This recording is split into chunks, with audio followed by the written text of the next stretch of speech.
Paskaičiau truputėlį pono Žalimo, buvusio konstitucinio teismo pirmininko Facebooką. Kaip visus verkia, kaip visus teisia.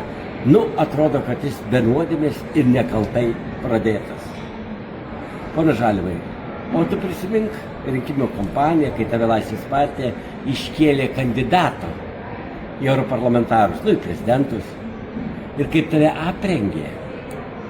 Tau kostiumuką nupirko ir kaip VRK įpareigojo gražinti. Sako, kad gražinai, bet kiti kalba, kad perdažiai ir vis tiek su juo važinėjai į Europos parlamentą tą kostiumą. Aš tikrai nežinau, bet tokios kalbos vyksta.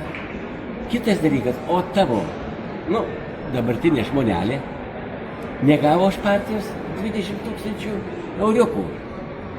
O tu, būdamas toks nuoširdus, toks nekaltai pradėtas, skaitai visokias paskaitas, gelbėjai Baltarusijos piliečius, bet pinigėlius ėmei 200 000 eurų.